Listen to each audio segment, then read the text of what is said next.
Bismillahirrahmanirrahim. Assalamualaikum warahmatullahi wabarakatuh. Innal hamdalillah nahmaduhu wa nasta'inuhu wa nastaghfiruh wa na'udzu billahi min syururi anfusina wa min sayyiati a'malina. May yahdihillahu fala mudhillalah wa may yudlil fala hadiyalah. Nashhadu an la ilaha illallah wahdahu la syarikalah wa nashhadu anna Muhammadan abduhu wa rasuluh. Allahumma shalli ala Sayyidina Muhammad wa ala alihi wa sahbihi wa man walah. Usikum wa nafsi bitaqwallah faqad fazal muttaqun. Wa qad qala ta'ala fi kitabihil aziz, ya ayyuhalladzina amanu taqullaha haqqa tuqatih wa la tamutunna illa wa antum muslimun wa ba'd. Ikhwanu fiddin rahimakumullah, bapak-bapak, ibu-ibu dan saudara-saudara sekalian yang dirahmati oleh Allah Subhanahu wa taala. Alhamdulillah pada kesempatan malam ini kita bisa berjumpa. Mari kita berdoa pada Allah Subhanahu wa taala, semoga perjumpaan ini memberikan manfaat bagi diri kita, keluarga kita, orang tua kita, guru kita, kaum muslimin fid dunya wal akhirah. Selanjutnya kami wasiatkan buat diri kami juga buat semuanya, marilah kita tingkatkan takwa kepada Allah Subhanahu wa taala. Ini hujan, suara saya jelas, Pak ya? Jelas ya? Ibu-ibu bisa dengarkah? Jelas, bisa maju dikit ibu-ibu. Nah. Saya mulai dari satu kisah yang ditulis oleh Imam Suyuti di dalam kitab Lubabun Nuqul fi Asbabun Nuzul. Kisahnya sebagai berikut. Datang beberapa orang sahabat di hadapan Rasulullah. Sahabat ini dari Bani Abu Salamah.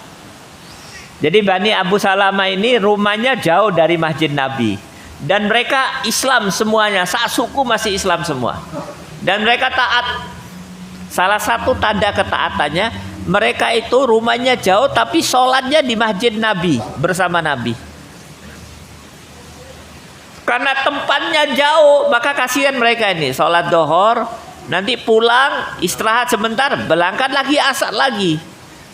Pulang istirahat sebentar, maghrib lagi, berat. Akhirnya mereka mengutus beberapa orang untuk datang kepada Nabi, minta izin kepada Nabi supaya bisa pindah, sak suku pindah, ada tanah kosong tidak jauh dari Masjid Nabawi. Minta izin pindah, supaya apa? Supaya bisa sholat bersama Nabi 5 waktu dan tidak sulit buat mereka. Akhirnya turun ayat ini.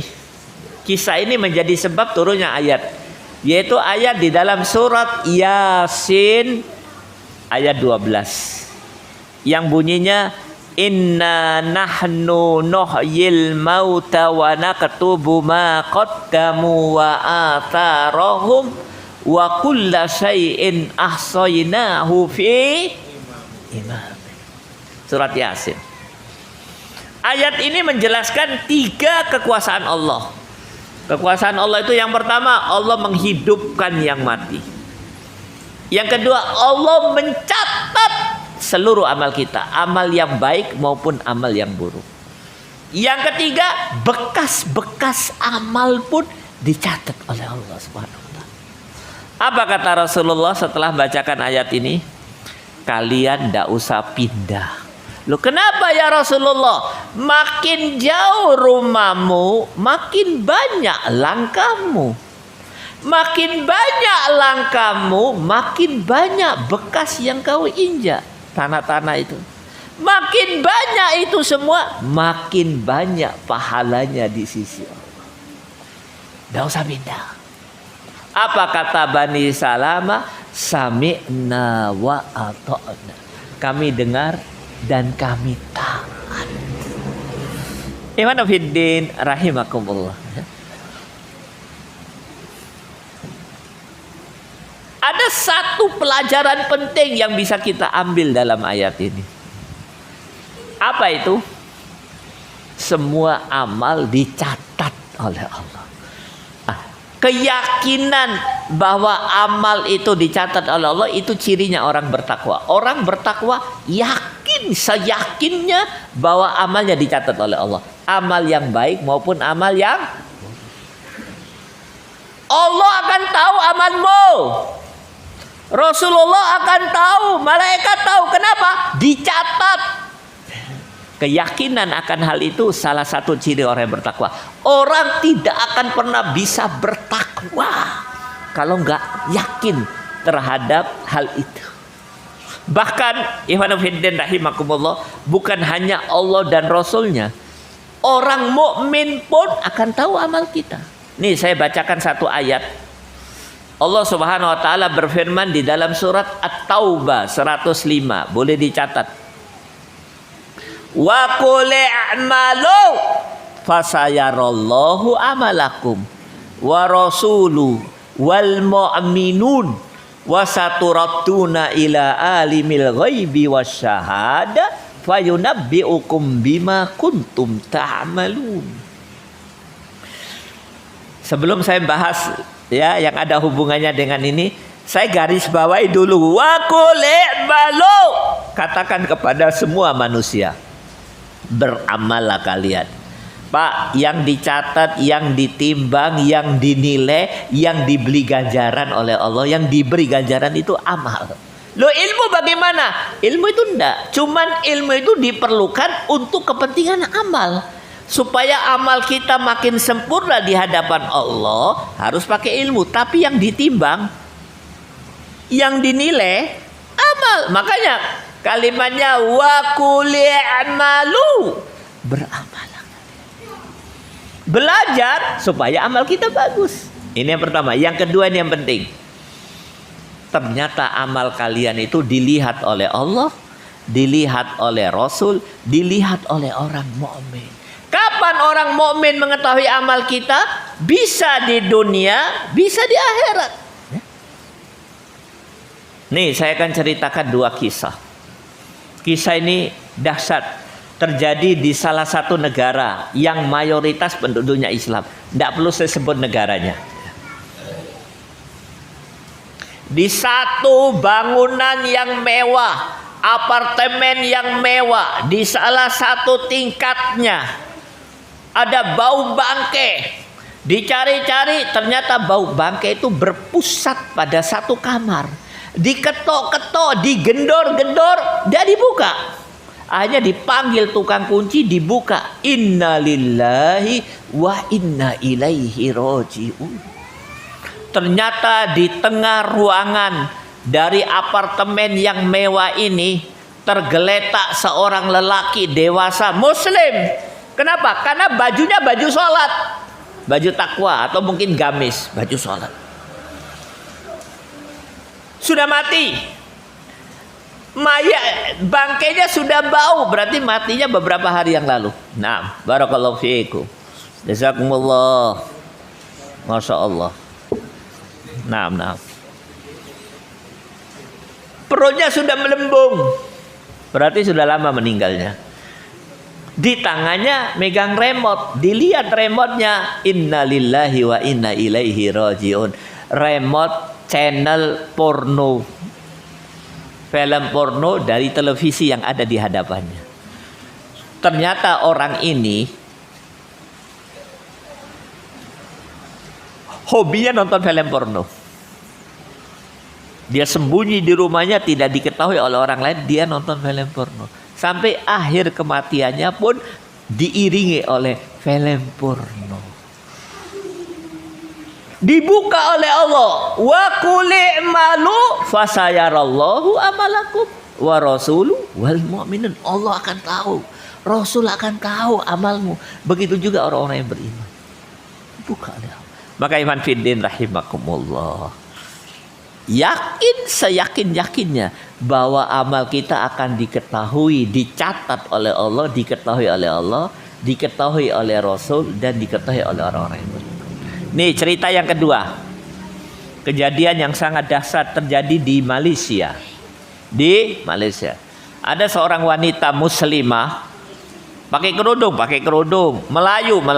Wanita Melayu muslimah di Malaysia meninggal, Pak. Masih muda, remaja. Dikebumikan. Malam pertama setelah dia meninggal, bapaknya mimpi. Mimpi apa? Dia masuk neraka, dibakar di neraka. Malam kedua, mimpi Sabi Mawon masuk neraka, dibakar di neraka. Malam yang ketiga, mimpi juga masuk neraka, dibakar di neraka. Bapaknya gemeter, ibunya gemeter. Mereka diskusi, kenapa ini? Akhirnya hasil diskusi mereka, kita akan tahu ini kalau kita panggil teman anak-anak kita. Dipanggillah remaja putri teman anaknya. Ditanya-tanya, ternyata teman-temannya cerita, banyak maaf Pak, terpaksa kami cerita.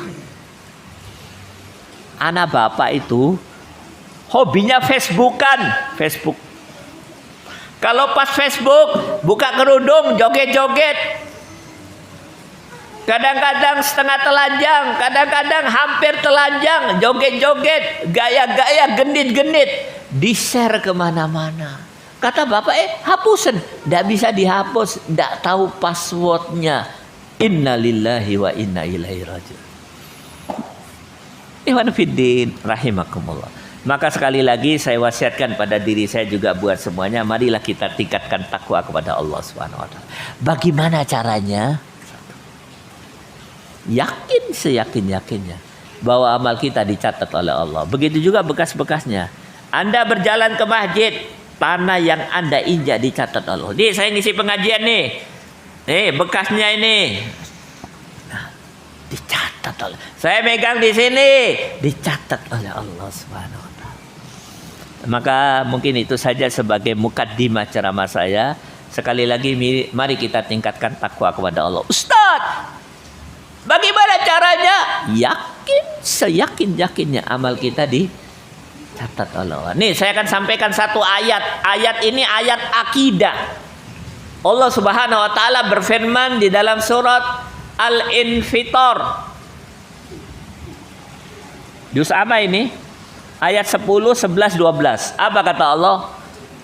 Wa inna alaikum lahafidin kiraman katibin ya'lamuna ma taf'alun.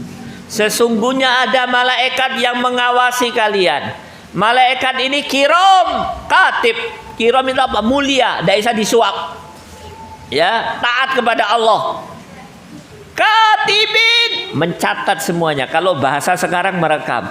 Rekamannya, catatannya canggih sehingga ya'lamuna ma taf'alun. Semua yang kau kerjakan diketahui, tidak ada yang luput. Tidak ada yang luput. Maka Ikhwan Fiddin rahimakumullah, sekali lagi ya, mari kita tingkatkan takwa kita, iman kita. Kemudian selanjutnya, pada kesempatan kali ini, di hari hujan ini, saya akan menceritakan satu kisah. Kisah ini diceritakan oleh Rasulullah kepada para sahabat. Dan diceritakan oleh sahabat Abdullah bin Mas'ud kepada kita. Abdullah bin Mas'ud. Ini ulamanya sahabat. Sahabat yang ulama sedikit. Salah satunya Abdullah bin Mas'ud. Dan ini diriwayatkan oleh Imam Bukhari dan Muslim. Sahih. Kisahnya panjang. Saya ceritakan dalam bahasa Indonesia. Mohon didengarkan. Rasulullah mengatakan dulu ada ahli ibadah kepada Allah 60 tahun. Ibadah kepada Allah. Kemudian setelah 60 tahun ibadah, dia mendapatkan fitnah. Fitnah seorang wanita. Singkat cerita, berzina dengan wanita tersebut. Berzina selama 6 hari. Alhamdulillah setelah 6 hari, sadar. Tobat. Setelah tobat, dia tinggalkan tempat ibadahnya, dia tinggalkan tempat dia berzina, dia berjalan. Sehari, 2 hari, 3 hari, tidak dapat makanan. Lapar. Di hari yang ketiga dia masuk masjid, di masjid dikasih makanan oleh seseorang. roti. Pada saat dia mau makan, lapar iki. Ada 2 orang fakir miskin datang. Maka roti itu dibagi oleh dia, dikasihkan kepada fakir miskin yang pertama dan yang kedua. Dia tidak makan. Luwe. Tapi dia serahkan kepada. Kemudian Abdullah bin Mas'ud menambahkan, Rasulullah mengirim sahabat, Allah mengirim sahabat untuk menilai orang ini masuk surga atau masuk neraka. Hasil investigasi malaikat disimpulkan, yang pertama, perhatikan, ibadah dia selama 60 tahun, pahalanya, ganjarannya hilang, lenyap, runtuh. Kenapa? Karena dia melakukan maksiat selama 6 hari. Falas. Maksiat 6 hari menghilangkan pahala ibadahnya selama 60 tahun. Yang kedua, 5 menit dia ngasih makanan kepada fakir miskin dalam keadaan dia lapar. 5 menit tok. Itu menghilangkan, meruntuhkan, melenyapkan dosa maksiat zina dia selama 6 hari. Yang kedua, dia memberi kepada fakir miskin selama 5 menit itu ditimbang pahalanya lebih berat daripada ibadah 60 tahun. Pelajaran apa yang bisa kita ambil dari kisah ini? 1, pelajaran yang pertama. Orang kalau bertakwa, Pak. Takwa ini bahasa Jawanya ajri, kalau salah jangan diketawain.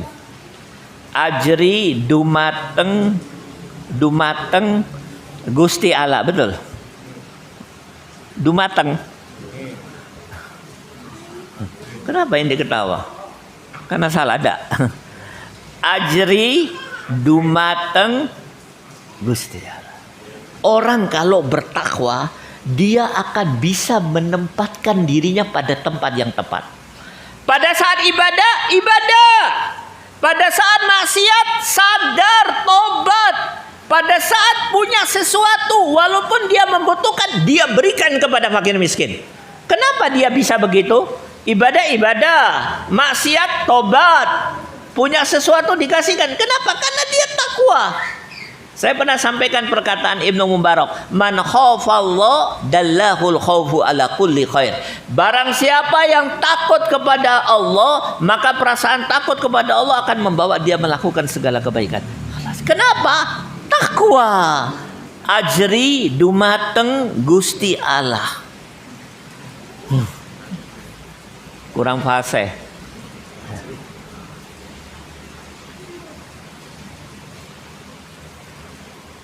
Kesimpulan yang kedua, ingat, maksiat sebentar meruntuhkan amal ibadah dalam waktu yang lama. Hati-hati dengan maksiat.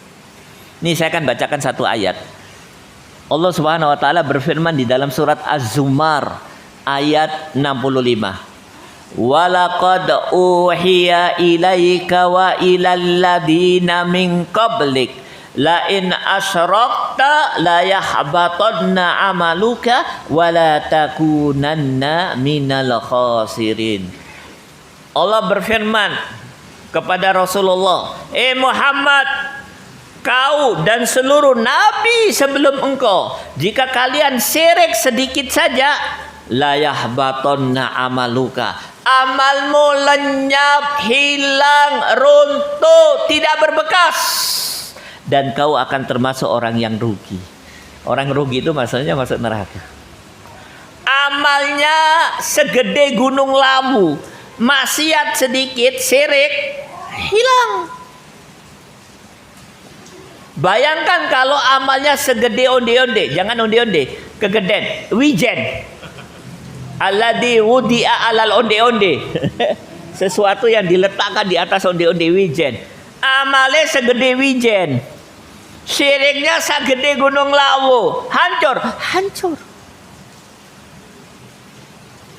Itu syirik. Tapi saya masukkan beberapa ulama menggunakan ayat ini sebagai dalil maksiat juga bisa meruntuhkan amal ibadah atau amal kebaikan.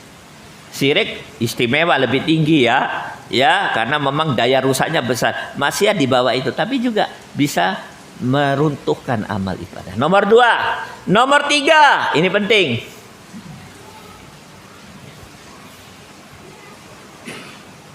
Melakukan kebaikan kepada orang lain itu pahalanya besar. Pernah kami sampaikan di masjid ini kalau nggak salah, kesimpulan ulama dari seluruh perintah Allah yang ada di Al-Quran, kalau mau dikembalikan itu bermuara kepada 2. Yang pertama vertikal, itaatullah, taat pada Allah, dari kita ke Allah. Yang kedua al-qiyam bila adli bainan nas, bersikap adil terhadap orang lain, horizontal. Dalilnya banyak, salah satunya bisa dicatat surat Al-Anfal ayat 1. Fattaqullah wa aslihu data bainikum. Bertakwalah kepada Allah, vertikal kepada Allah. Yang kedua al-qiyam bila adli bainan nas, bersikap adil terhadap orang lain. Pak, banyak maaf kalau yang pertama semua orang kaum muslimin bisa melakukannya ya. Orang-orang yang mendapat rahmat Allah. Salat oke, puasa oke, ngaji oke, tahajud oke. Tapi yang kedua bersikap adil terhadap orang lain. Banyak yang tidak melakukan, kecuali man rahima rabbu, kecuali orang-orang yang mendapat rahmat Allah Subhanahu wa taala. Bersikap adil. Apa itu? Berbuat baik kepada orang tua, berbuat baik kepada istri, berbuat baik kepada suami, berbuat baik kepada orang lain, tetangga. Banyak orang KO, kecuali mereka yang mendapat rahmat Allah Subhanahu wa taala. Tadi kisah tadi coba lihat, berbuat baik kepada fuqara, Masya Allah, ditimbang-timbang tidak kalah. Ada satu hadis Nabi, apa kata Rasulullah? Ma min syai'in asqalu fil mizan min khuluqil hasan. Atau kama qala. Tidak ada yang paling memberatkan timbangan. Nih timbangan amal nanti, mizan timbangan amal, ada timbangan. Melebihi akhlak yang baik, coba. Kalau timbangannya kebaikannya 50, kejelekannya 100, masuk neraka kan? Ada satu yang belum ditimbang, akhlak yang baik. Masuk jadi 500 kebaikannya ya. Yang 100 kalah. Husnul akhlak. Akhlak yang baik. Maka iman fiddin rahimakumullah ya. Mungkin itu yang bisa kami sampaikan. Mudah-mudahan apa yang kami sampaikan ini memberikan manfaat bagi diri kami juga buat semuanya. Kesimpulannya 2. 1. Orang yang bertakwa yakin seyakin-yakinnya bahwa amalnya dicatat oleh Allah. Nggak main-main nih. Yakin seyakin-yakin. Kalau dia punya itu, insya Allah dia akan takut pada Allah. Yang kedua, kisah tadi ya. Kisah tadi yang mengisahkan Rasulullah.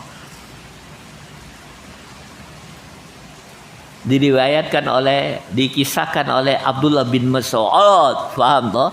Kisah tentang ahli ibadah di dalam timbangan Allah Subhanahu wa taala. Pakai iman fiddin rahimakumullah. Banyak maaf, saya agak cepat kita doa. Saya mau menghadiri pertemuan aktivis muslim di Tawamangu. Tidak apa-apa saya duluan Pak ya. 15 menit saya agak lebih dulu, tidak apa-apa ya. Bisa dimaklumi, disetujui. Kalau nggak setuju saya nggak nih. Setuju ya? Ya, karena khawatir perjalanan jauh, hujan. Ini makanya diantar sama anak saya. Dan kita mau langsung biar sholat di sana aja. Ada pertemuan beberapa aktivis muslim ya. Mari kita tutup dengan doa. Alhamdulillahirabbil alamin. Alhamdulillahirabbil alamin. Alhamdulillahirabbil alamin. Allahumma salli ala Muhammad wa ala ali Muhammad. Allahumma salli ala Muhammad wa ala ali Muhammad. Ya hayyu ya qayyum. Ya hayyu ya qayyum. Ya hayyu ya qayyum.